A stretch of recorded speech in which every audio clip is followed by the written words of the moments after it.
can become someone that no one thinks I can be. And just me talking about that, I have the hair going up on my arms because it makes me just like, what if?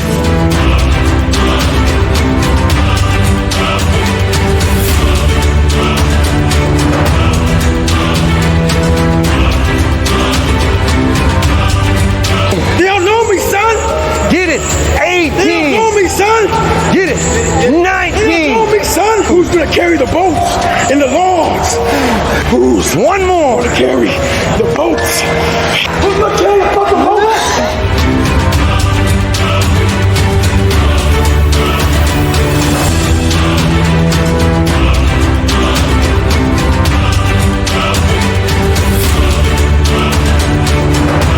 I want you to think about me, knowing that I'm comfortable, being very unfucking comfortable.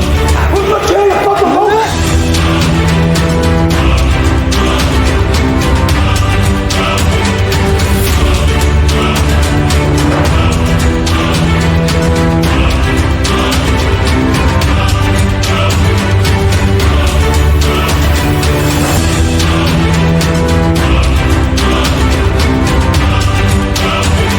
Comes from a disgusting place of afraid of dying, having never accomplished anything. Hello, everyone. Welcome back to the War Within podcast. Today we have another special guest. He is a managing broker for Worth Clark Realty, located in Edwardsville. Before expanding into real estate, he founded Wildfire Internet, a software development company, in 1995, and clearbackpack.com in 1999. Both companies are still operation. He served as a national systems application engineer for Silicon Graphics in 90s, working with clients like NASA, the Navy, Fermi Labs, and hundreds of companies in the 3D visualization space. He has his bachelor's in computer science and master's in mathematics and computer science from SIUE. He is married to his high school sweetheart, Kathy,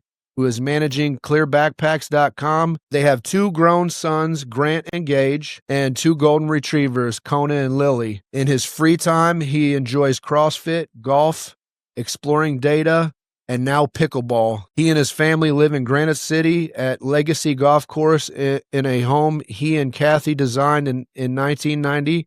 His burning desire is to have systems run themselves, make the decisions he would make, and be finished with work by 10 a.m. He believes in the key to success is always learn the language of the customers.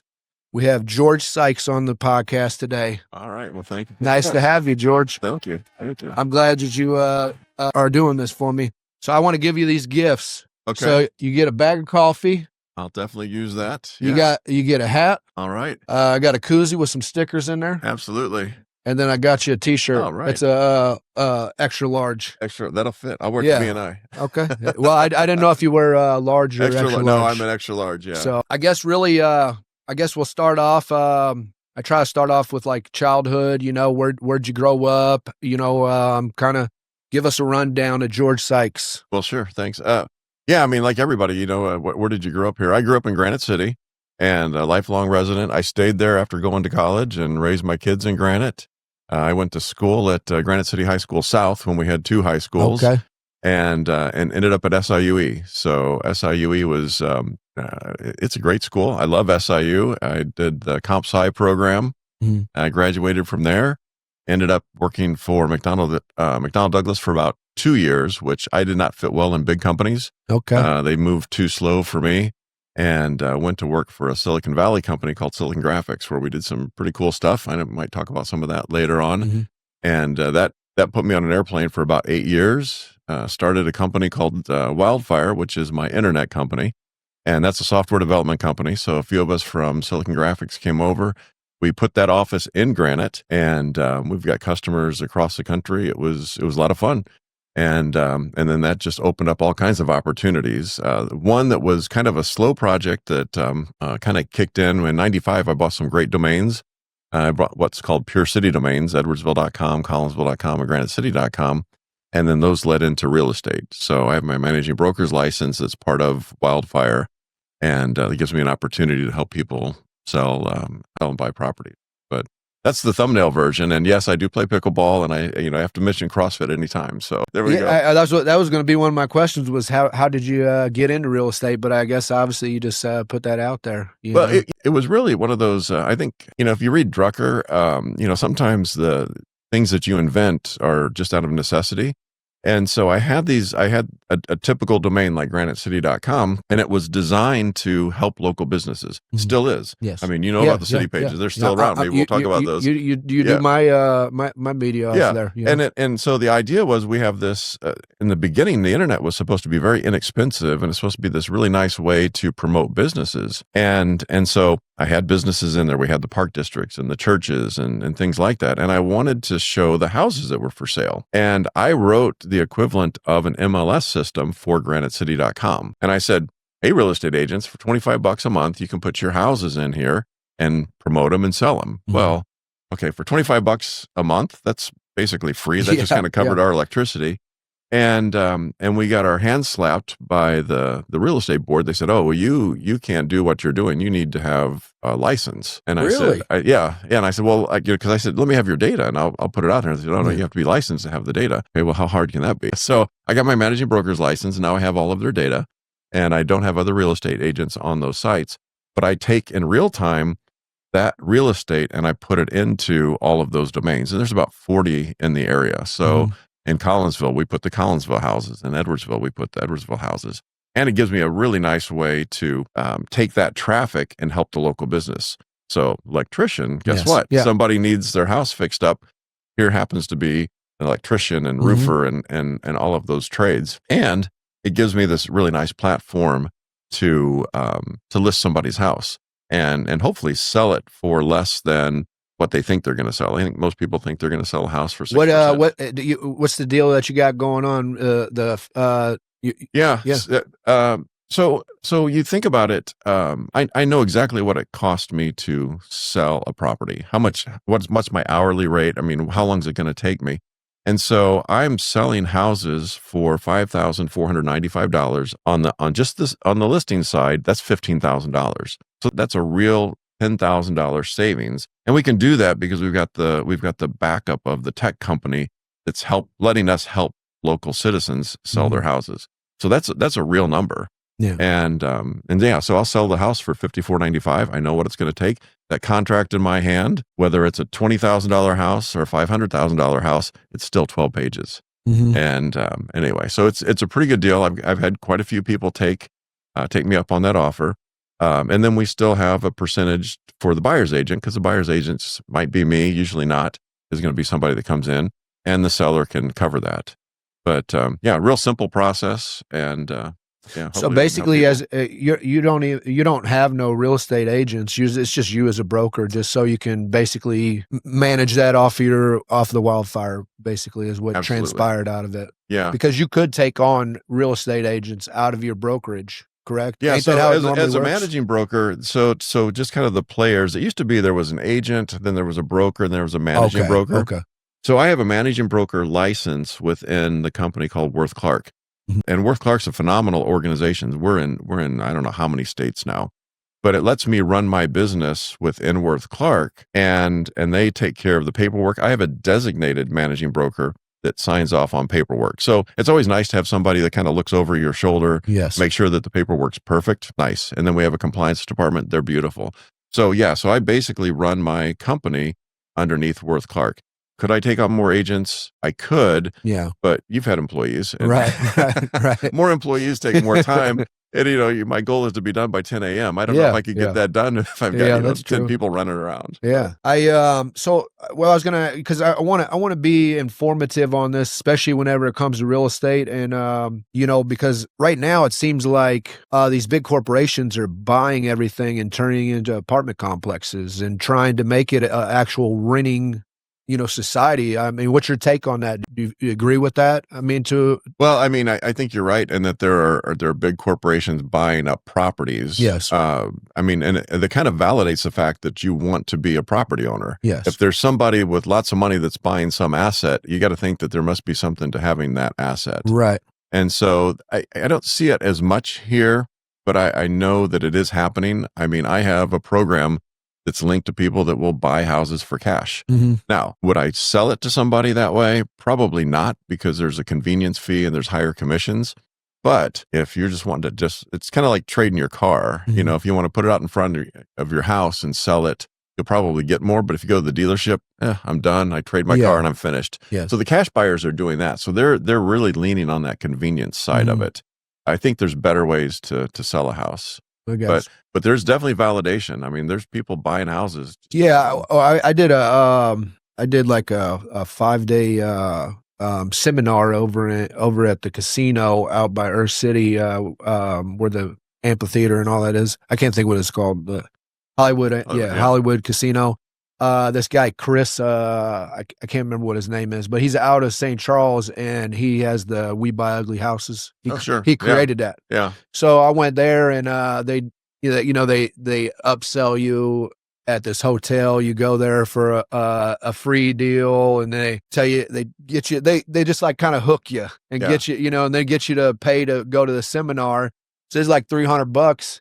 And man, there was a lot of people there, but they sell you on the wholesaling, and then they have people, because I guess wholesaling in Illinois, from what I gathered, because it like had me fired up. I read Rich Dad Poor Dad, and once I read that book, I was like, I got to get into real estate, So that was like, I'm going to seminars. I started got that Meetup.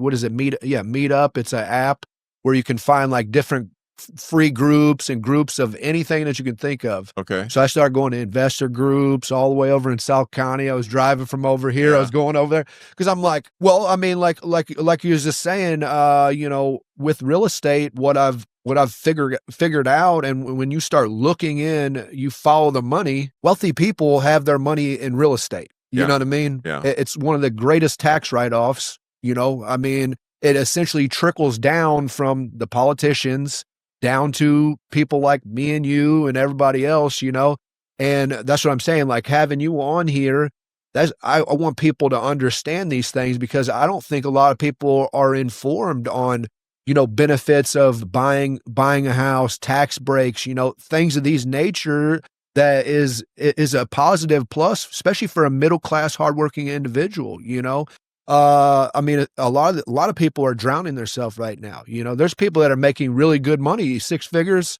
and they are constantly buying a new truck, instead of buying a rental property or a property or something that is, an investment, more tangible, and that's why like that Rich Dad Poor Dad was just such an easy read. And the way that he just breaks it down, where, basically wealthy people, they invest their money into stuff that is going to give them return. Yes, exactly. Bring money back. Exactly. And real estate is one of the best ways to buy, I don't know as far as like if property is lucrative or whatnot. My ultimate goal is to get into multifamily is what, I wish I would have, I never really cared about credit, so I essentially had to get credit in order to buy it, but I bought my truck and built my credit, and I didn't know about interest rates, and still it's a lot of gibberish to me and stuff like that. But when I bought my truck, I probably paid 3 times as much as I would have. I ultimately at the very end paid a way higher interest rate. It was 29.7 interest rate, oh my and gosh. and I paid that for 5 years, Yeah. and I never refinanced because I didn't know. Yeah. But ultimately, I also paid a company out of St. Charles. I use a credit company, and I mean, they skyrocketed my credit, and I'm like in the 800s across the board. But whenever I lived in Wood River and I was renting, you get into some of these people that are on the internet, and they're still trying to sell you on certain stuff, because I follow a lot of entrepreneurs, and because ultimately I try to pick stuff out of each and every one of them, because if you want to get to a certain place, you got to put yourself around these type of people. If you hang around with a bunch of people that don't got nothing going on, you're probably not going to have much going on, Right. But I listened to some of them that be like, oh, rent a house, don't buy, that way, you you don't have to fix anything, this and that. And ultimately, I was going to buy a fourplex down at Wood River, and I didn't have my credit right, and I wish I would have been able to buy it because it was actually a sixplex at the time, but it wasn't, a couple of them wasn't finished. And the four people that had been in the actual property have been in there for over 5 years. And like the lady gave me all on it. Mm-hmm. And they only wanted like 97 grand for this thing. And it just had a new roof put on it, everything. And I wish I would have known now what I knew then, because I would have essentially, bought it and moved into the thing and lived in one deal and rented it out and, basically hacked, the real estate hack. I mean, that's what another thing that I learned in going to the investment groups, because that's what there would be people in there. There was a couple, and that's what they would do. They would, especially with the fourplexes, they would buy a fourplex, live in one, fix one up, live there, and rent them out. Just pay it off and just keep it rolling. And then they, 4 or 5, and these were young couples, that are doing this stuff. They're counting doors. They might get to 20 doors. That's another salary. Yes, and so you get to 20 doors, you retire from what you're doing. You got 40 doors. Is that what they call it? 20 doors. Doors. Yeah. So how many doors in that case? You would have had 6 doors. Yeah. And when you get to 20, it wipes out a salary. Basically, you're like, okay, I can do this. So they say 20 doors. That's roughly yes. That's kind of where you're at. But you're not alone. I run into a ton of people that the credit thing is a big deal. Yes. People just don't understand it. And so sometimes you'll have a young buyer who has one of two problems. One is they've never bought anything and paid it off for just a little card or whatever. And so they don't have credit. And then, believe it or not, we've run into people who their parents have used their card or used their number because they couldn't get credit. So they put their kids' information on their cell phone bill or whatever. And so that kid's credit's already trashed. Yes. Even though they've got a good job or whatever. So it is a big deal. I mean, if I were doing, this is what I did for my kids. This is very easy to do.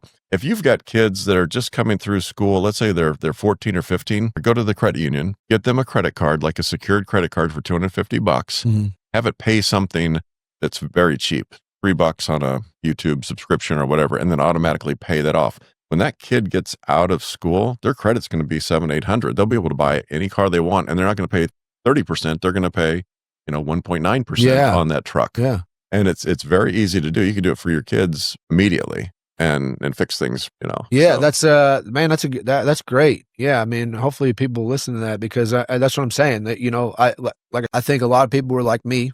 They don't have no idea. And then not to mention with me, I hate having stuff come off my card because it's so easy to forget about that payment. And they make it that way. You know what I mean? They'll shoot you that email, and a lot of times you don't even pay attention to the emails. And then next thing you know, you get a bill, and hey, they're charging you another $40 because you missed a payment. But if you pay it off early, then they don't want to up your credit that much neither. They want you to, essentially miss a payment. It's such a crooked system. But I mean, but at least you went after it. See, so you went after that problem and fixed it. Yes. And I have had clients that they're like, oh, my credit's bad. I'll never hear from them again. They're like, oh, they just give up, and they'll still just stay on that path of, missing a payment here or whatever. And they can just never get out of that hole. I had the best case was I had a buyer probably 4 or 5 years ago, and I'd talked to them about 2 years before that, and their credit was a disaster. And they worked on it, and they went to one of these credit repair, like a legit credit repair, and they're out there, and they had it fixed, and they came back and said, we're ready to buy a house. And they bought a house, and now they have, and that house is worth more now. It's, they've got better, it works. So you just have to take it on. Yeah. I mean, what do you think? And I'm just curious if you know about the ratios of statistic. There's probably more renters in the country than there is of house owners. I don't have that number off the top of my head, but I do know that I'm running into more people in this younger generation who don't want, they look at it as a responsibility. Yes. Owning a house is a responsibility. Yes, I mean, absolutely. You got to fix things. And yes. But your life's going to be a lot easier because you've got that asset. And so they are happy to rent. Well, if you're a landlord and you've got somebody buying your house for them, you're going to be happy too. So, you get to 20 doors and you got people like, I don't want to own because I want to be able to go on vacation. So 65%. Yeah. So 65. Yeah. Yeah. So that's about right. So you've got a pretty big universe of people that you can rent to. Yeah. And if you can take care of Which that is good. if you're an Yeah, investor, yeah. it's You all know? right. But I always hear the horror stories too, because you know, which I don't know what to believe in that case, because it's almost like I said, it's, you know, you get a lot of tax write-offs, and you know, I see people like, especially with you know, like single family. I always listen to Grant Cardone. That's what I was saying, is, you know, rent, you know, don't get like a single family, you know, go into multi-family, you know, because single families, you tend to only have one person renting, and then they move out, and then you got to pay the mortgage still, or, you know. And I always hear all the horror stories about being, you know, like renters, but I also feel like you know, a lot of that stuff they're writing off, you know, like these people tear up your house, you fix it, you write it off. Obviously, you got to spend it. You know, that's what Yeah, you gotta spend that's it. what a You lot gotta of go people clean it don't up. realize with the write-offs. Even you always hear people like, "Oh, the rich keep on getting richer. They don't pay taxes." No, they still have to spend the money in order to Sure. write that off. You know what I mean? I'm sure Yeah. there's some crooked stuff going on, but for the most part, these things still trickle down to us. You know what I mean? You still can do the write-offs, but you have to spend the money in order to write that stuff off, legitly. I think that goes back to your rich dad, poor dad, right? Once you get on that side of debt, it just keeps getting deeper and deeper. Once you get on that side of making money, it gets easier and easier. Yes. You know, you get that pinwheel going, and it's just, you're making money. Yes. So and I mean, if you're looking at it from the outside, you're like, oh, see the rich get richer. Well, they're just going in the right direction. Yeah. That's all that's happened. That's one thing that I have, you know, like, since I've been working for myself, and I obviously make more money working for myself, I've found it easier to fuel different opportunities, you know. And to me, like, you know, I have money in my savings account and stuff like that, and I still buy dumb stuff, and I also you know, sometimes I invest my money into a whole bunch of stuff because I'll get super passionate about stuff. I'll get complacent, you know, so I got to keep it moving, because if I get complacent, this stuff will just sit down here and collect dust, and I essentially spend a whole bunch of money on it. But like you were just saying, though, I feel like, you know, I'm able to you know, spread my money into other avenues of trying to do different stuff, you know. So you just described, and if you've seen me present, I've got there's a book called Entrepreneurship and Innovation. Okay. And he describes that as a hallway. You know, ultimately, I'm just trying to create more streams of revenue off my money in order to try to figure out a return on it. Well, I think that's kind of biblical. And in one sense, if you look at the master gives his guys some money, and the laborers, and one guy, listen to that this morning. One guy just holds on to it, and he's afraid to do anything with it, because when the guy comes back, he wants to say, "Hey, look, I didn't lose your money." Like, that's not why I gave it to you. I wanted you to get. I wanted you to go to work with it. I wanted you to do something with it, right? So I think that sometimes these ideas, and the ideas that you have, or I have, are gifts. Yes. Okay. And did I do something with them, or did I just go, oh no, I don't want to do anything on that, right? So you're pushing forward on those. I think that's a good thing. I don't think it's the chase the squirrel. Yeah. You know, and it could be it's an idea, and like, no, that's really not something that would work out. Yeah. But if it is, and 10 years you look back, help, I was supposed to, whatever those things are. Yeah. I think that's very biblical. Oh, I did the hand signal. See you locked on to you. Oh shoot! Oh my gosh! Yeah, I can't even. I gotta run drinking my coffee then. It's the hand signal is like this, but sometimes it just doesn't matter either way. There's got to be a way to shut it off, though. That's cool. Okay. Yeah. I talk with my hands too, so it's I know. messed up. I know. Yeah. Either way, you know. So I think like I said, the reason that I got you here is because I want people to be informed about, you know, what can you do in order to essentially, you know, create streams of revenue, get benefits in your life, you know, tax breaks, all this different stuff. And a lot of it has to do with, you know, buying a property, you know, doing stuff to the property. Like I said, with equity, I have no idea about equity. I listened to my neighbor. He's telling me about getting equity in my house, you know, so I got my roof. I'm about to put a new roof on here. I'm fixing to do new siding. Obviously, I need to get my, ceiling back in there, and, you know, but at some point in time, I came to the conclusion, I think I'm just going to rent this house out whenever I decide to do something with it. Yep. I don't know. You know, but that's kind of where I sit. That way, at least I have something tangible, some type of investment property, you know? Yeah, I think you look at it at that time because there are a lot of people that took their rentals out of play during COVID. They sold them because let's say that you have a $100,000 house and you're renting it for $900, Yeah. but that house jumped to 120, 130 during COVID.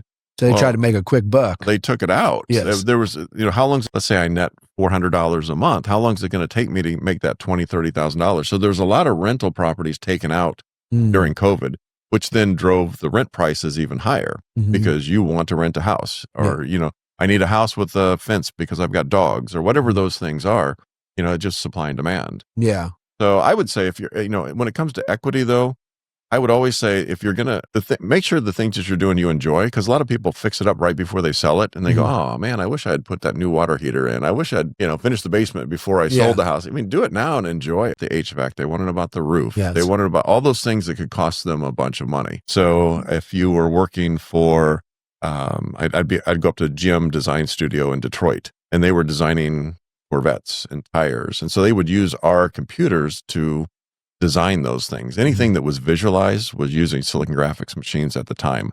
DuPont, the Navy, all of those guys had projects where they were trying to show somebody what was in their mind. And so out of that, though, was really cool. We used a language called GL, which was our graphics language, and that became OpenGL, which is everything you see on your Apple iPhone. That's all, all part of what we did.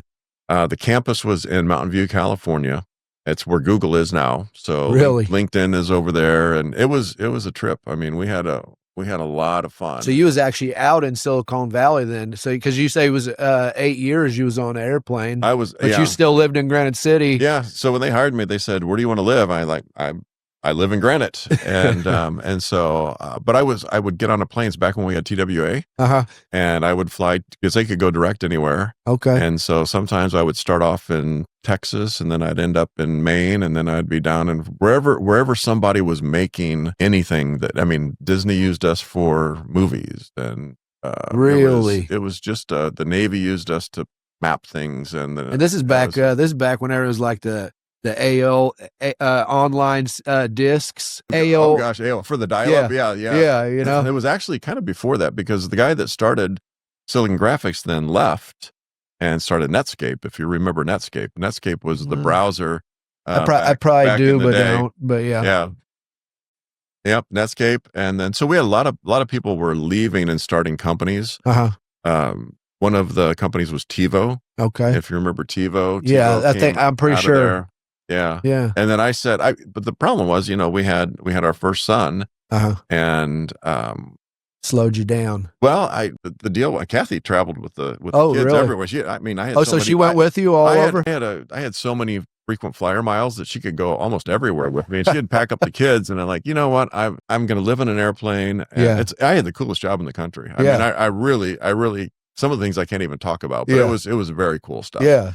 And we said, well, it's time to stay home. And so I started Wildfire. Okay. And it was a software development company. And it was doing some of those things. I mean, we had people fly into Granite City of all places from Chicago. And we had customers in New York. And all roads led back to Granite for software development at the time. I think you said one time you told a story about how you sold Wildfire and then ended up buying it back or something like that. Oh gosh, yeah. So it was kind of interesting. So when all of this started, the domains that we have, the .coms, the .net, the .edu, that all meant something. And so .com meant you were a commercial company. So you'd be, lightsout.com. And so we bought the .net because we were an internet company. And internet companies were .nets. We were the guys building the infrastructure to do this stuff. And we got into a kind of a pissing match between the .com guys, and they wanted the .net, and they thought we were infringing, and we didn't think so. And anyway, we'll skip most of the the pushing and shoving, but we ended up selling the .net to them, and no big deal. So we used the domain wildfireinternet.com for a while. Anyway.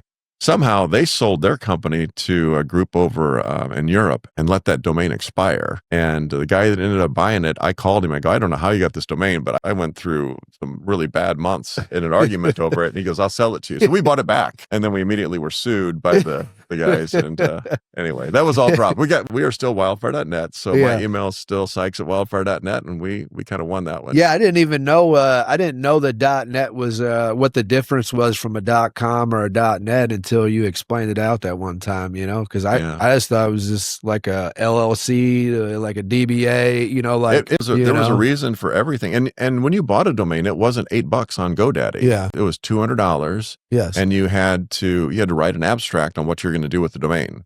Okay, here's what I'm going to do. That's why I ended up with the local cities. I said I'm going to write local newspaper like websites. So I couldn't run out and buy NewYork.com at the time because I had that really wasn't where we were physically, so we couldn't get that. So we ended up with some really nice domains. So like who created the domains? Did you create them, or they were already created and you could just buy domains? Is that how it went? Yeah, so the top, when you think about the top level, .com, .edu, you could basically register anything to the left of that dot. Okay. So I can make up anything to the left of that. So I wanted wildfire.net. Yes. And so it was available, and I bought it. And that's still today kind of how it works. Now I can put anything to the left of Wildfire. So you could have www.wildfire.net. You can have mail.wildfire.net. You can have all of those names that kind of represented services that you would offer. And that's your domain. That's your space. You can do anything you want with it. I gotcha. Yeah. What led you into getting into the computer stuff and mathematics of all things? Because I think a lot of people just hate math. I hated math. Yeah. What kind of math? Like, what was the highest math you went into? Well, I mean, my master's in math, so I guess that's about as high as I don't know. It's I always was because I mean, back when you got into computers, essentially.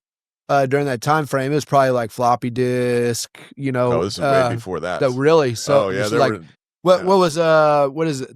What was the name of them computers? BMIs, IBMs. Oh, the IBMs. Yeah, IBM was before a big that. player. Well, IBM, there was no floppy disk, and when I went to college, they were still using punch cards, which you probably don't even know what a punch card is. I don't. So if you think about it, it's a physical card, and I would type one line of code on that card, and it would print the card. And I'd print my next line of code, and I'd print that card. So you'd have a box of cards, and then they would walk up to a card reader, and they would drop these in, and then the program would run, and then it would spit out an answer at the back end. So if you've seen any of my software, you're talking about thousands and thousands of lines. Sometimes you'd have boxes. There was no floppy disk. If you made a mistake, you had to go in and delete those cards and put new cards. It was a very tedious process. I mean, what you can do on your watch right now, I mean, it's crazy. Yeah. So advanced. I mean, so what are you talking? What were we talking about then? What, 70s, 80s? Well, I graduated in 80. Okay, so you're talking 60s or 70s or something. Oh no! I mean, I graduated from with the computers wise. The computer wise. I graduated from SIU in 85 and 87. Okay, but at that time, what's interesting is, and still to this day,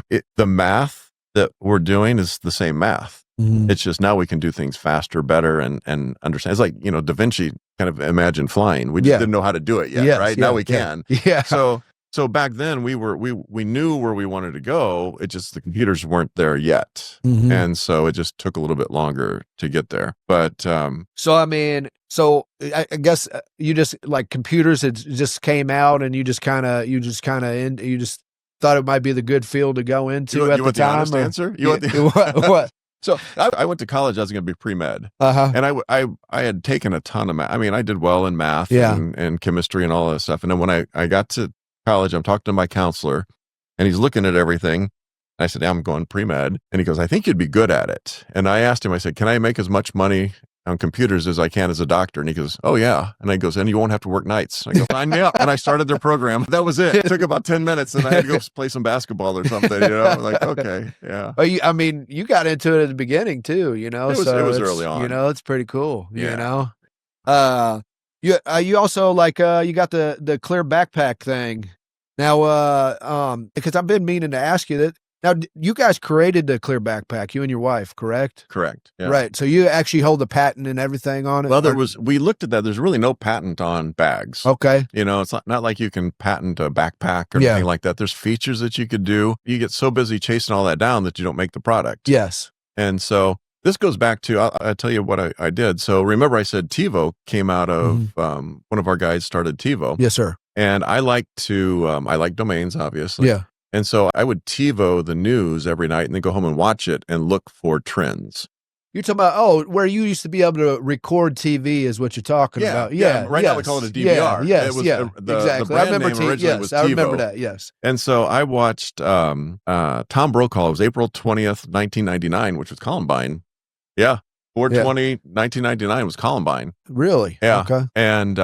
And Brokaw was doing a series. He's like, how are we going to keep our kids safe? And what are we going to do? He says, we might have to have like see-through things and and it was funny because I TiVo'd everything. I said, well, nobody can spell through. They're like, is it R-U, O-U? I mean, they don't. I said, but everybody can spell clear. Right. And one of our customers was in the sporting business at the time. And I called them up and I said, if I design a clear backpack, could you guys manufacture it? And they're like, yeah. So about a week later, we had 10 sketches and clear backpacks. That's, what are you talking, 90s? 90s, you're saying that started in 99. It didn't really we didn't pick up on it until later, I don't know, 2-3 years, NASCAR started requiring bags. And it wasn't so much that they cared what you were, I mean, they did care what you're bringing in, but it expedited the search. Yes. And it kept their people from having to reach into bags, and there were some bad things in bags that could poke you and do things. So if I can look around a bag real fast and go, yeah, okay, Yeah. It's pretty crazy we have to come to that, because even some schools, I think, have implemented that as well. Yeah, we see some schools. I don't see as many schools as I do institutions. I tell you, the one that I always thought was fun was the young kids, because you think about, okay, we're trying to keep bad things out of the school. Yeah. But the one that it really works well for is like third graders. And you don't have they can see on their way out that the kid's forgotten their book or their paper. Yeah, it makes life easier. I didn't even think about that. I know that over at the concerts, they require them now. Concerts, too, yeah. Again, expedites the search. Yeah. I never even thought, I mean, I get the concept of, the whole security, it'd make it quicker for security, but I didn't even think about, people having needles or anything like that in there, you know what I mean? Yeah, which is a great idea. Right. Think about a NASCAR race. You got 100,000 people out tailgating, and then they descend on the security guards. Yeah. You gotta make it fast. Hours. Yeah. And they sometimes they don't care what you bring. As long as you get the beer from them, they're okay with it. So no doubt. Man, that's such a great niche, especially pretty, for you to be sitting there during that time frame and just come up with that idea, like we were just talking about just a minute ago, if you would have just passed that up, like, pass it up. If that guy would have been like, there's probably not a real good market on that, sure. And then next thing you know, somebody else would have, what's so crazy is whenever you think about ideas like that, we could sit here and just think about all kinds of, ideas for businesses, and there's somebody that's already got it in their brain, or if you don't pull the trigger, there's somebody that is already pulling the trigger. It's crazy, right. Right. You just how many thoughts and deals are going through human beings' brains, and how many people 5 years later go, I thought of that. Exactly. There's probably somebody. There's essentially probably somebody like that. Yeah. Because I'm sure now there's probably multiple places trying to sell. Everybody uses it as a material. We'll walk into some of the outlet stores with the name brand stuff, and for what we sell for $40-$45. Yeah.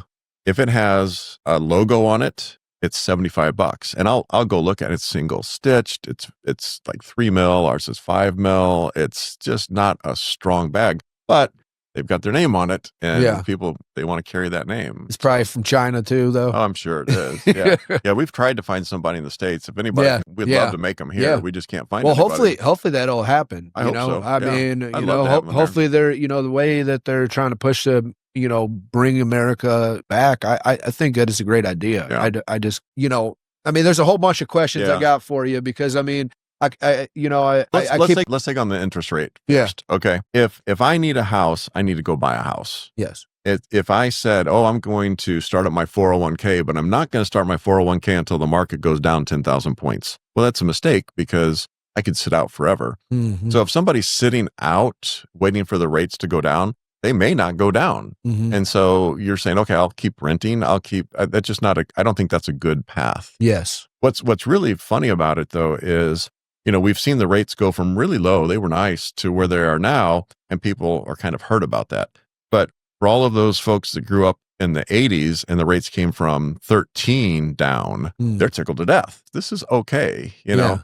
So I don't think you want to be driven by that. I think once you decide to buy a house, shop and find the best rate. Talk to your lender, talk to your bank, get the right rate. And then I put offers in on multiple houses, and I got beat out 25 grand on one right here in Wood River. It was brutal. And then another 15,000 on one. And I mean, so I came and I seen this place, and I was just really tired. Well, cause I got nervous too, because I built my credit, and then they say like every 90 days they do a inquiry on your credit. And I thought I was going to drop my credit score. So I was like, it was making me worried, because I'm like, I just, essentially got my credit all the way up, and I didn't want to lose. It was a 203 loan or something, because I was you're probably doing 203K at first. That was my plan, because I told you I was into the investor stuff, and so the real estate agent I used was a local guy, and I told him what I was trying to do. So we found this place down in Wood River, in one of the more expensive neighborhoods in Wood River, and it was a deal. And so I was going to pull the trigger on that, but he had too hard of a time, using a loan. Yeah, it's a tricky loan. So they ended up getting me a conventional loan, and then I just pulled the trigger on this because I got tired of looking, and this place got a pool and everything that I liked, and then I wish that I would have waited it out, because I mean, there's things in this house that I essentially had I put a new furnace in, stuff like that, which not a big deal, I mean, I try to do some of the stuff on my own, but I wish I would have waited. And I think it's one of them deals too, like, for people to understand, like, don't just pull the trigger just because you feel like you're in a corner, because there's probably, if I would have waited, I could essentially found a property that I would have like more, Yeah. I mean, sometimes you look at 20 houses, and plus I probably bought this thing at a higher price that it's going to be hard for me to ever get anything out of it, because I bought during COVID, you know what I mean? Which, like I said, that's why another reason why I thought about just keeping it as a rental, situation. But who knows, I mean, over time it'll appreciate. Yeah. Right? I don't see housing prices going way, way down. That just doesn't make sense. I mean, just historically, you would have bought this house in the 40s for, $5,000 or whatever it is. I mean, they just go up. It's just an asset that continues to go up. Okay. Yeah.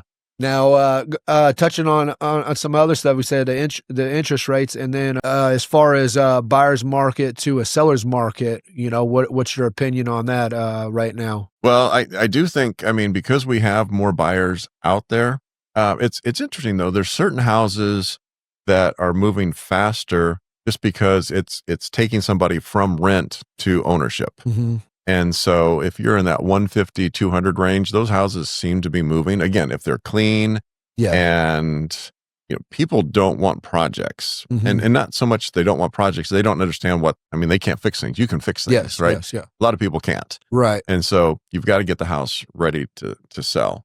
When we move back to the buyer's market, I don't know. I mean, the buyers have more flex than they did a couple years ago. Yeah. And so they're not going up against 17 other bids, mm-hmm. which is good. I hated to have a listing with 10 offers, because that means there's 9 people that were willing to put up money and they just couldn't get the house. Mm-hmm. So I think we're getting to a more balanced piece, but I think the sellers still have a bit of the advantage. They always do, because as a seller, you can always say, "No, I don't want that deal." Right. But it's still your property. You don't have to take it. And that's I mean, you didn't lose anything. If you've got a $200,000 house and somebody offers you 180, like, oh, what am I getting? Like, your house. Yeah. It's still your asset. So. Gotcha. Yeah. Mike, him and his wife, they've been building their credit because they're trying to buy something, but they're on the Missouri side. I don't know if you can help them over there. I've got agents over there I can refer to, but I'm not licensed over there. Yeah.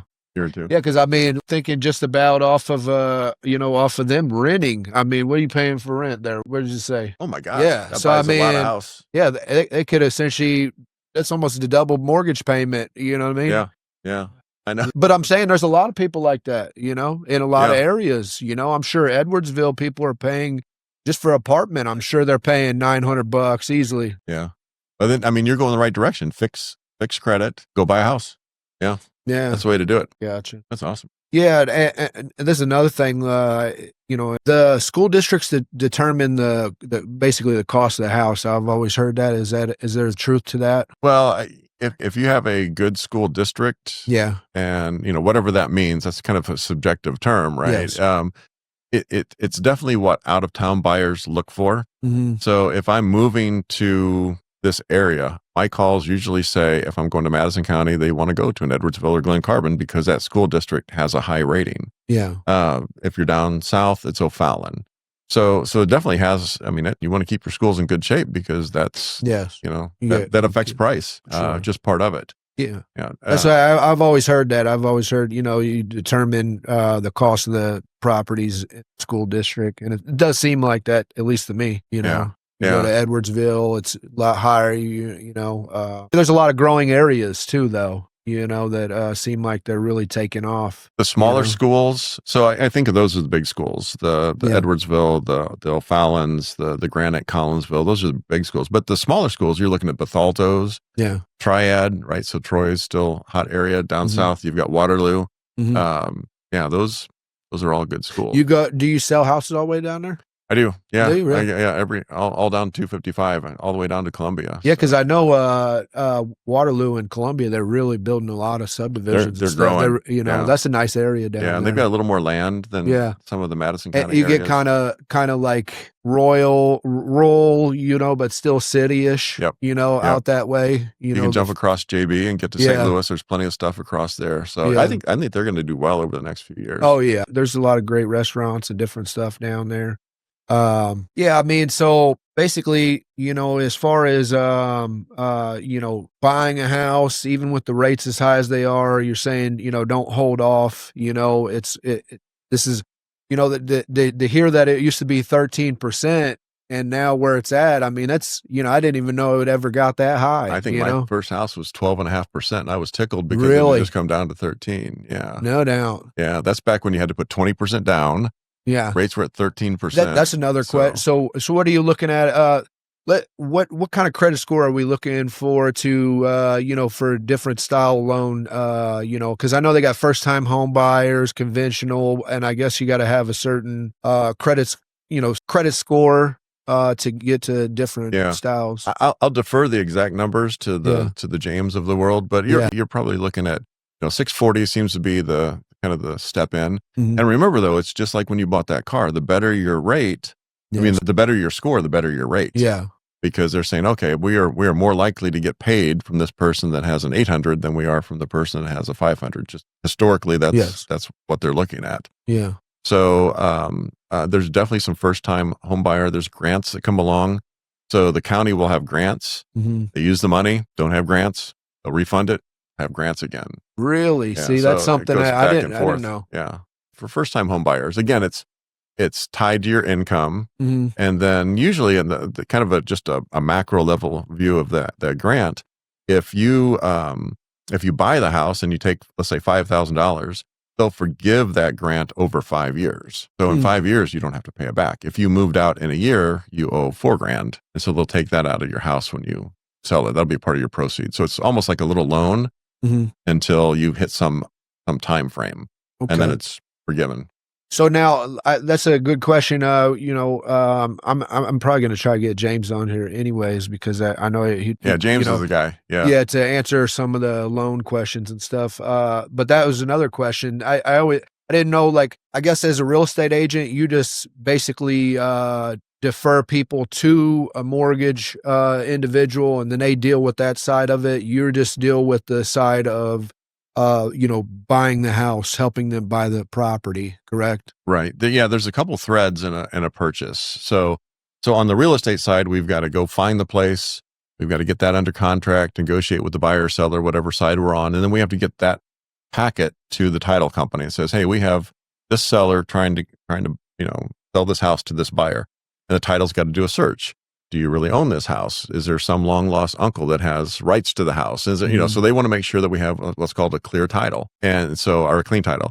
And so if we have our title work done, that's all taking place. In the meantime, you worry about the financing. If it's a cash deal, that's easy. Yeah. But if it's not, then the lender is going to be working to say, okay, well, I gave you a pre-approval in 15 minutes on the phone because you called up and you gave me what you can, you know, what you make and kind of a big picture of your finances.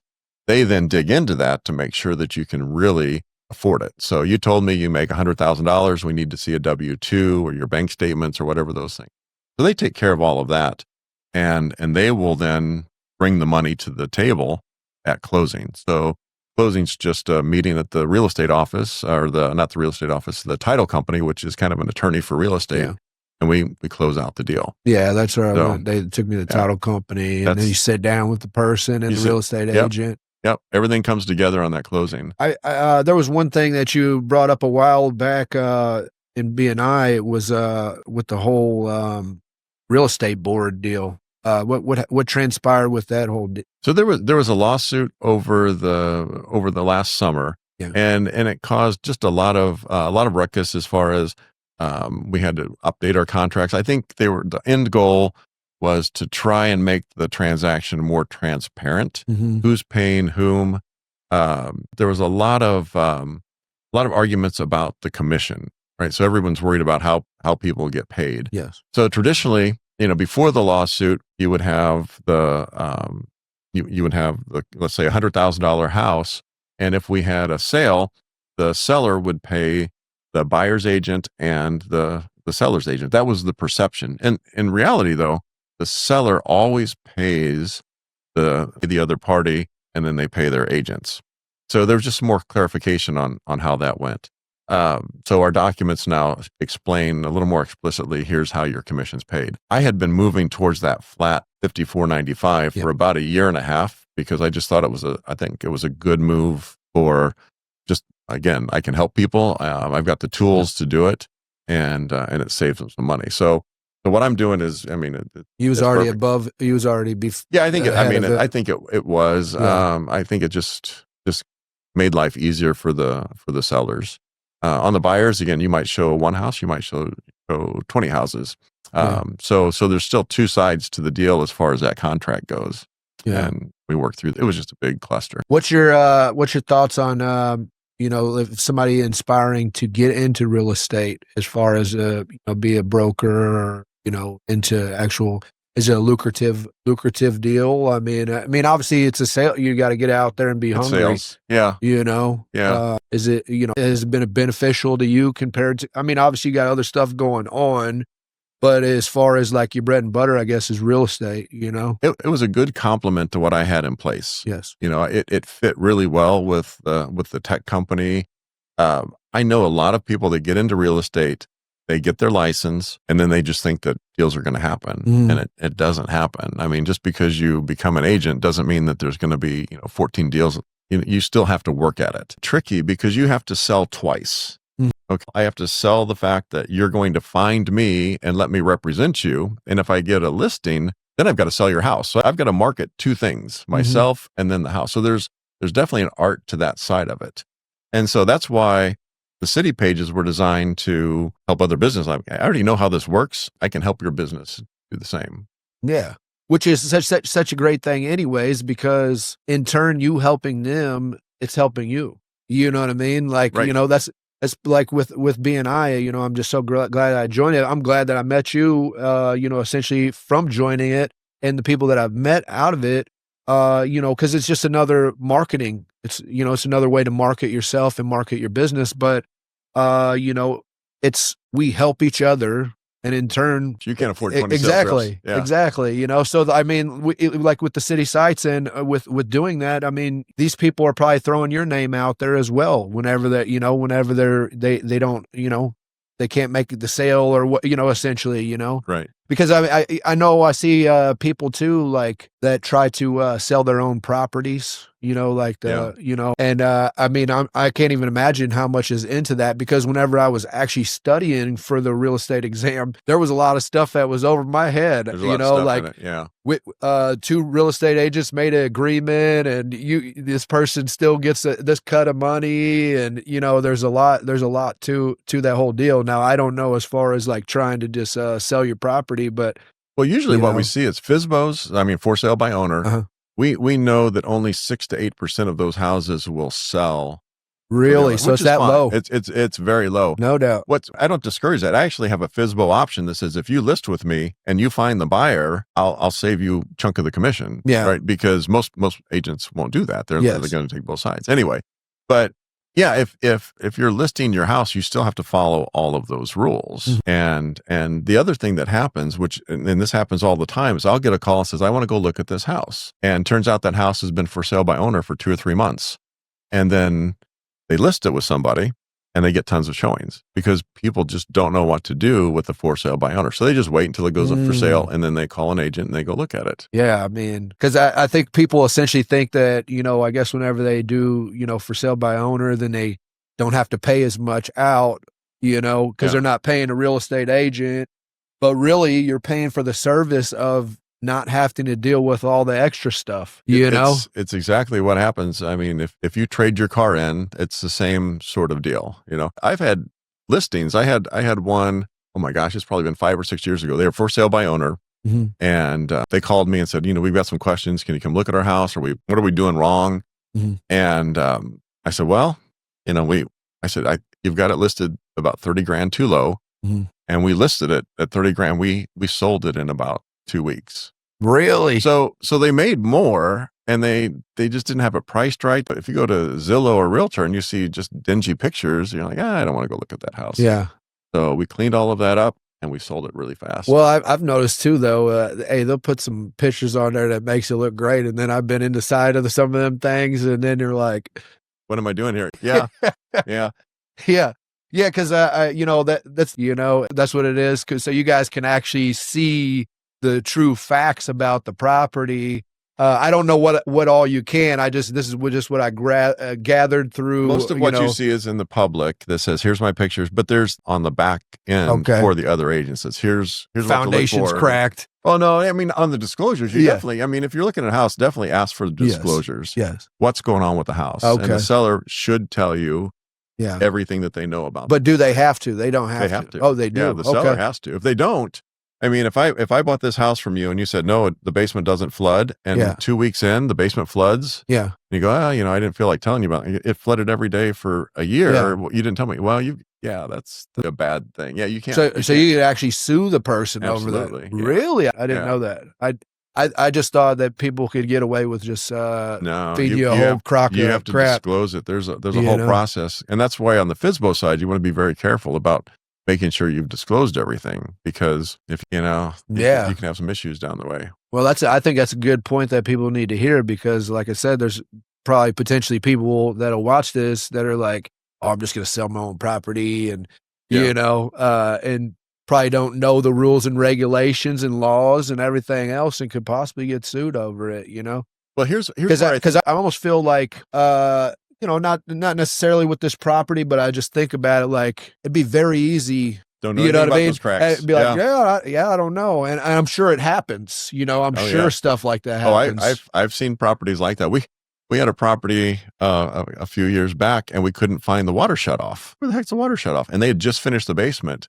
Well, had to take out a little piece of wall, and sure enough, there was about a 2-inch crack went right through the water shut off. This whole wall was a mess. Boy. And so I mean, that, that's another thing people probably need to, like I said earlier, don't just pull the trigger just because you feel like you're it's easy to buy off of, visual. It's kind of like a car. There's some people that they don't really care. They don't really look at the miles and all that stuff. They're like, man, this thing's got some rims on it. It's got tinted windows. It looks good, Yeah.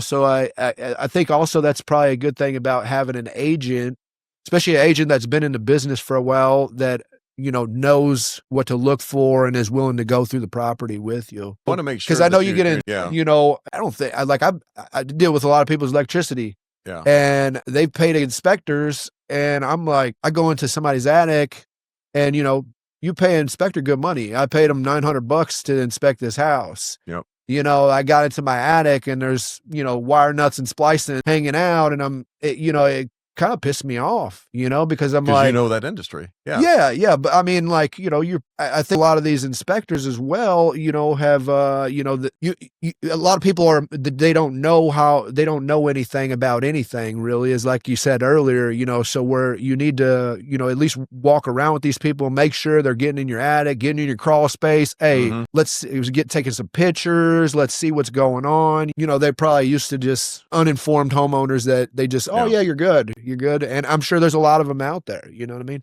I thought about getting an inspector's license, I don't know if it would obviously be a conflict. I don't even know if it would be legal if I got a home inspector's license, plus I had my electrical deal to where I could inspect and essentially, sell myself on the electrical side as well. I don't know how that would be work. A little tricky. I mean, you can still have both. Those jobs you probably just wouldn't have to take. You'd have to refer them out to somebody else. It's funny you say that though, because I just had this conversation. So, we know inspectors, and they have a purpose, and you definitely, if you don't know anything about homes, you definitely want to have them inspected. Yes. But I've always wondered, would it make more sense to say, hey, Mr. Electrician, would you do my electrical inspection? Yeah. Hey, Mr. Roofer, would you look at my roof? Yes. Would I, have the HVAC guy? So I don't know. I think you're probably onto something, because I was looking into possibly taking the inspector exam. I don't even know what they actually teach them. Who knows? I'm not saying even to go in as an inspector. I'm saying go as an electrician. Yeah, well, that's what I'm saying, though. Yeah. I think that's probably a better way for a homeowner, is just to and you could probably essentially, I mean, for the amount of money that you pay, an inspector, if you broke it into, having a plumber come out or whatever, you'd probably pay about the same amount if you just had each individual come out and take a look at stuff, So that is probably a good idea, I mean, especially, the person that specializes in it. You don't go to a heart doctor for a brain surgery. You know what I mean? You want somebody that knows how to operate on the brain. Either way, how long you been doing CrossFit? 12 years? Can't tell, can you? Well, how old are you? I'm 61. 61. So, and you've been doing CrossFit for 12 years. Hey, 48 or 49. People need to hear that though. You move around pretty good for 61. Plus, you're still doing CrossFit. I mean, how many days a week you do CrossFit? I used to go 5 days. Okay. And now that I play pickleball 6 or 7 days, I'm CrossFitting 3. 61 years old. Look, in this country right now, you look around and there's people that are 61 years old that are decrepit. They can't. There's people that are 55 years old that are completely decrepit. You know what I mean? Yeah. I mean, how old is your dad? Like 50. No, he's about like 60, right around 60. Yeah. Oh God. I think he was Either born in way. 62. So what's that? 62. He was born in 62. I think he's so. 62 then. Yeah, I think that's. Either way, I'm just saying, hey, that's awesome.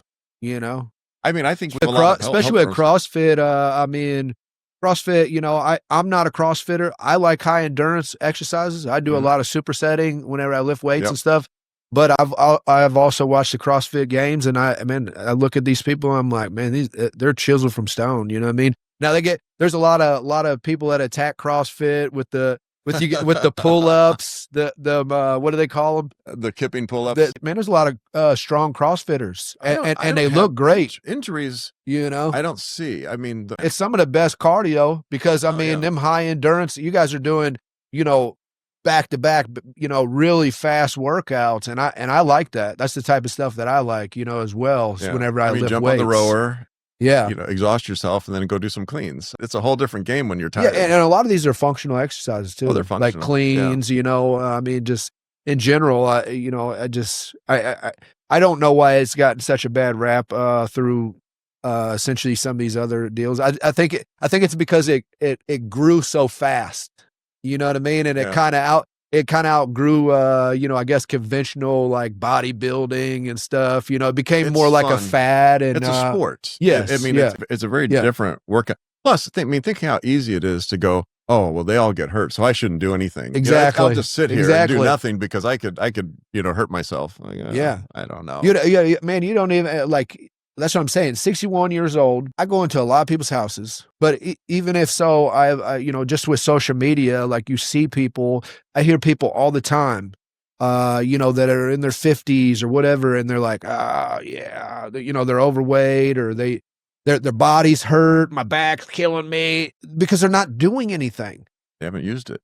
You're not, yeah. I mean, they don't even get out and walk. They don't do anything, and of course, you got aches and pains. Yeah. You know what I mean? If I take off a month of working out, I can't stand it. Man, my body hurts. Yeah. And I'm only 41, but I'm just saying I will feel it. My joints will hurt, my back will hurt, You miss it. Exactly. Yeah, you do. I mean, and not to mention just exercising increases your energy. I don't know where people get this thought where it's like, oh, I do plenty at work. I got, I do concrete all day. It's a workout. It's not the same. You know what I mean? It's proven. It's extremely important. There's science that backs this. The older you get, the more muscle you want on your body because gravity's taking you right over. Next thing you know, you're old. There's individuals that are like, I just seen, I get some videos that pop up on my, 80-year-old people that are powerlifting, doing deadlifts and stuff. And it's just amazing. I mean, we've got some folks 200 in and our gym something, 20 pounds, it's like this lady's 80 years old. She's deadlifting 225 pounds. The percent of that in this country, which is sad because you come from a country that you have plenty of food. People, it's very plentiful. Everything is plentiful in this country. If you choose to stay hungry and sure. There's a reason people are coming over here because they know they can flourish in this country. You know what I mean? Because they're not able to do the same things that they're able to do over here. And it just drives me crazy whenever I think about stuff like that. Well, think how much we would save in our healthcare cost. I mean, just in general, healthcare is expensive. Yeah. And then there's still going to be bad things that happen to people, but get up 25 times. I do 25 burpees and I'm breaking a sweat. Yeah. Oh yeah. Yeah. It's hard for me to do 25 straight burpees. You know what I mean? Yeah. I'm just saying that and that's probably important too, is like, just, I think people have a tendency of over complicating or making excuses by using, well, I don't got a gym membership or I ain't got no weights or, it's like, you do push-ups, jumping jacks, there's all kinds of stuff. You think the military, they PT in the gym lifting weights? No, they get up, they go outside and they do calisthenic workouts. And it doesn't have to be, an hour or 2 hours long. You know what I mean? Right. So you got a certain type of way that you eat? Any kind of like dieting? I know didn't you say like you guys, you and your family like to go get cheeseburgers? We have a cheeseburger every Friday night. That's every Friday night. Yeah, we try a new place. We've probably been to 30 different places in the last year. So we can tell you all about cheeseburgers, but that'll be another podcast. If you like cheeseburgers. Did you try the new Sliders place that opened up on the Rock Road? No, I see. That's how I find new. That's how I find new places too. As I talk about our cheeseburger problems. They had a line. It was like a 4-hour line for really the first two. We're at here on the Rock Road in 270 over right in Missouri. 270 in the St. Charles Rock Road. There's a Smash Burgers right there. We've had that. Isn't that on Rock Road? It's called Smalls Sliders. Okay, well, we'll definitely add that to the list. I've had it's decent. It wasn't worth 4 hours. Well, I didn't wait 4 hours. It'll go down. I waited like 45 minutes. Oh man, High Points has some good stuff. They come up with some good ones. Yeah, you had the High Points. We had a bad night for High Points. Did you go to the St. Louis one, or did you go to the one in O'Fallon? There's one in O'Fallon too. Yeah. I think they all have different style stuff. Yeah. We had. I mean, the first. Before we started doing our weekly thing, we had them. They were pretty good, but I think we caught them on a bad night. They had just overcooked some things. So that's not that they want to hear on a podcast, but what about the South Park Grill? I love that place. Did you ever do the 3-pounder or the 5-pounder? Oh, no, I don't do any of those. Oh man, I didn't do that one. So me and my buddies, when we worked at the steel mill down there at Granite, we went there for lunch. Oh no, and two of them challenged each other to eat that burger. They brought that burger out. No way, and it was. This bit, I mean, it's humongous. Yeah. My buddy Steve ate the whole burger. Oh, man. He did eat it? Yeah, he ate the whole burger. It's like 3 or 5 pounds, man. It's That's just a lot. crazy, That's a you lot know. of meat. Oh, Holy he was. cow. Hey, he's trying to hold it down, you know, man. Well, because they give you all, they load you up with the fries and the Oh, and yeah. the patty. No, he ate he wasn't fries, able to eat all the fries, bun-out. you know. Oh no. But yeah, either way, but I mean, for the most part, you know, For the being most that you're active and stuff like that, you try to take care of yourself. I use I've used different apps over the years. I weigh everything that I eat. Oh, nice. And so I use an app called Macro Factor, and it breaks down my proteins, my fats, my carbs. And so if I want to eat a cheeseburger, I eat a cheeseburger. Yeah. That might be the only thing I eat. But in general, I could tell you down to the gram what I eat for breakfast every day. Really? What I eat yep. And then, you know, last year I wanted to drop 20 because I was playing a lot of pickleball. You know, we make sure we talk about pickleball again, right? So anyway, so I wanted to drop 20 pounds because you just want to move better. Yeah. And I put in my macros and it said, okay, we'll be down there in about, 3 months. And I shaved 20 pounds off and here we go. I mean, it's not that hard. I mean, if people want to lose weight, gain weight. It's pretty straightforward. I say the same thing. I mean, really just that's the thing too. Like, you know, that's why I say like people have no excuses. There are so many ways to, you know, accommodate to whatever you need to do nowadays. The apps, you know, I mean, and they got free ones. There's free ones. That's free. Yeah. You know, I mean, even this watch, that's why I got this Fitbit. I mean, the thing is I can track everything that I do off of this thing. Yep. You know, even my meals, I can take my phone, I can scan it. You know, I actually pay for it, but it's like, I think it cost me like $80 for the whole year, but I can scan everything and it breaks everything down for me. And then I can put in like, I want to get up to 200 pounds. It'll tell me exactly how many calories, everything that I need to eat in order to get to that point. Yeah. I mean, if you've had workouts and you need more protein, you're like, okay, I need to throw some protein. Well, and you know, that's one of the most vital deals ever is protein as you get older. The pickleball, you know, I didn't even know what pickleball was until you explained it to me because I thought those were tennis courts, you know, and you know, I didn't know there was a difference, you know, cause like in prison, we got handball. So they got these big walls and they give you racket balls. You can buy racket balls, off of commissary and they're the hard ones too. Oh, gosh. And they don't let you get the gloves. So you know how they got handball gloves with like the deal in there. Yeah. So you got to use your hand, you know. And man, I tell you what, I don't know how many pairs of shoes I've blown out. You know, it's so easy to blow out the side of your shoe, even with pickleball. You know. Yeah.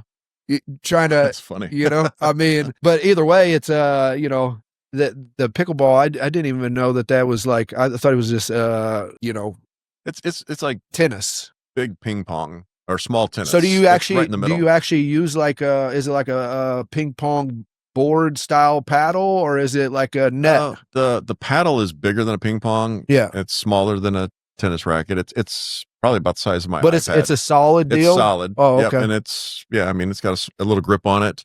And the ball's just a glorified wiffle ball. Okay. And, you know. Really? Yeah, so it's just like a plastic wiffle ball? It's a plastic. It's got holes in it. So it's not like a wiffle ball with the one side cut. It's just holes throughout the whole thing. And it's pretty straightforward. What made you get into pickleball? I played tennis growing up. Okay. And so it's kind of hard to find anybody to play tennis. And my neighbor kept on me. He's like, you got to come try this. I'm like, yeah, okay. But it's a lot like tennis. And it's a very social game. So we have the same group that shows up and, you know, it's just a lot of fun. Yes. You know, another source of networking yourself though. You know what I mean? Yeah, I mean, with your business and everything, you know, I don't think people understand these things as well. You know, if you're a business owner or what, you know, just, you know, cause like for me, I didn't go out of my way to try to, meet a lot of people. Whereas I'm glad that I put myself into these groups now, you know, cause not just for my business, but just for growing, you know, now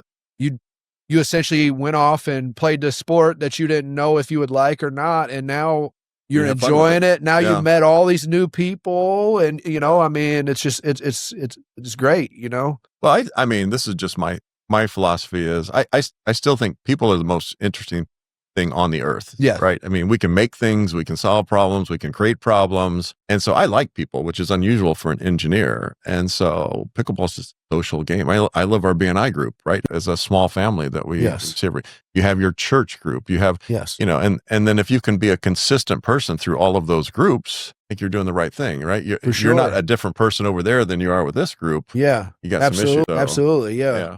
Yeah, I mean, I was just listening. It's funny because you brought up the verse from the Bible. I was just listening to that this morning. Were you really? You know what I mean? Yeah, Yeah. I just was listening to that this morning, which is crazy, you know, because I mean, is that a coincidence? You know, It's a providence, it's a you know, coincidence, right. and then you know, like I one thing that the pastor was saying that I was listening to, he said the same thing. He said that you know, some of your biggest blessings in life come with two legs. You know what I mean? Meaning people. Absolutely. You know? Because there was a lady in their church that was catching Ubers and people was bringing her to church.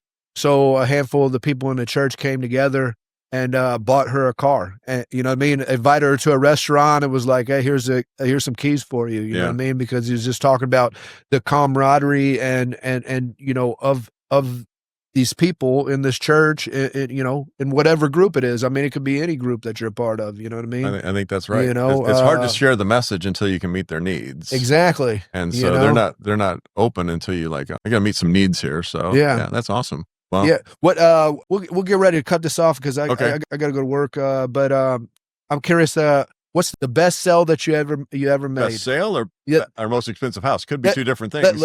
Sometimes you get both sides of a deal. Both of them. I would say most expensive was just shy of $1 million because there's not a lot of $1 million houses in the area.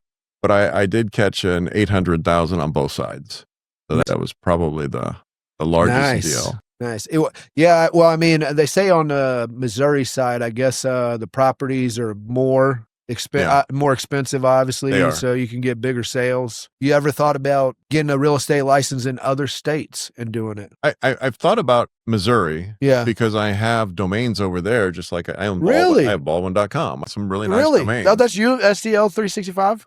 STL 365 is me. Okay, I see. Yeah, I seen that. No doubt. I didn't know that. So I can do the same marketing over there that I do here. Yeah. Right now, I just refer to some friends that are in that side. But houses are more expensive over there. I think Illinois gets a black eye because people are like, "Oh, your taxes are so high." You go, yeah, but you can buy so much more house. Yeah. Those taxes are going to take 10 years before they ever catch up on you. He was talking about. Yeah. I have a lot of buyers that come over and they're going, "Well, what can I get for 500?" And like, well, almost anything. What do you want? You know?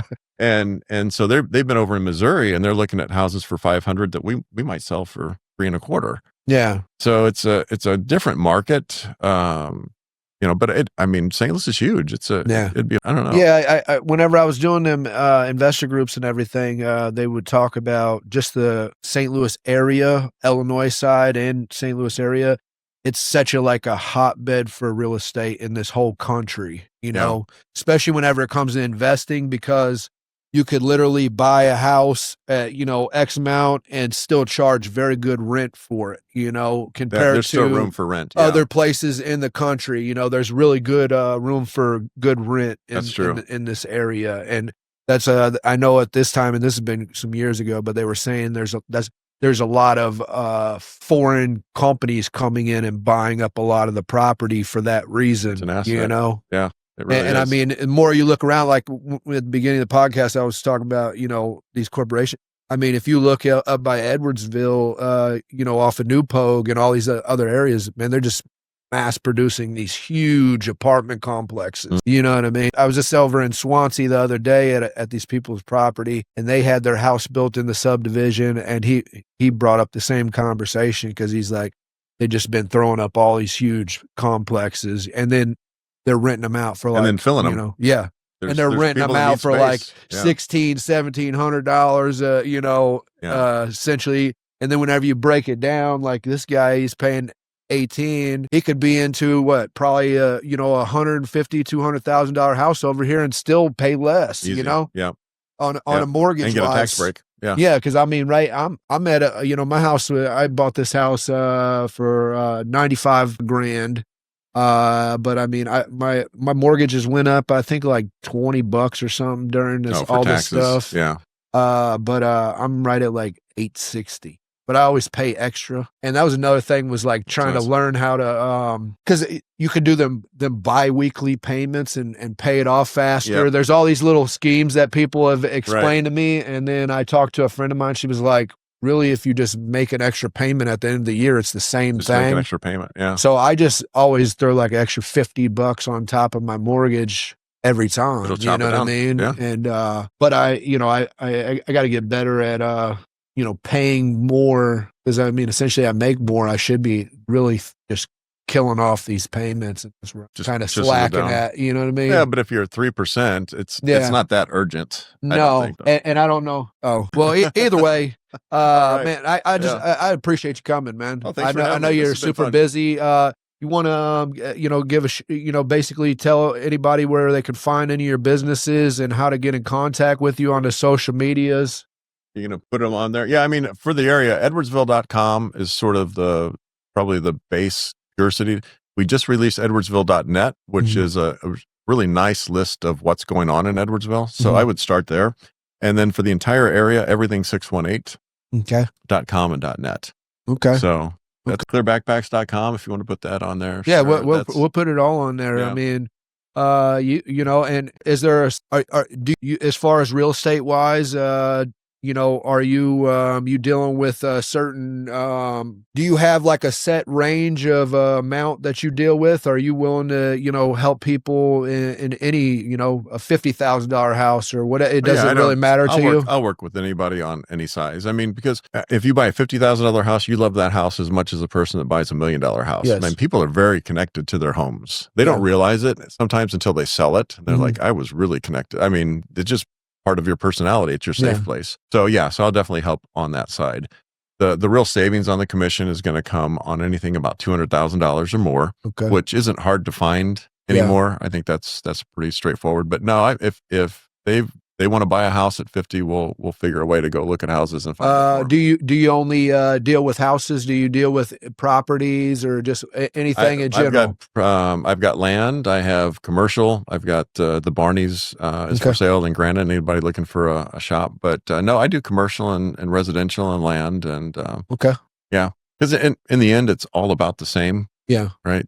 Are you buying a car or a truck? Yeah, it's all kind of be the same in the end. I got you. Yeah. So, That's good. Yeah. Okay. But good example. Yeah. All right. Well, I guess we'll cut this thing off. I appreciate having you, George. Thank you, sir. All right. Yeah, absolutely, man. Good. Yeah, man. Thanks for coming. All right. That was fun. How long did we go? I didn't even pay attention. I don't know, but it's 11:05. Oh, was it really? Holy cow. Or no, that was just the amount that I went I don't know. It was it's been over an hour. Yeah, it's over an hour. It's probably about an hour and 45. Oh no, I was fine. I got another one I got to put together. Bye everybody in the chat. Don't forget all this stuff. I'm going to grab all of them.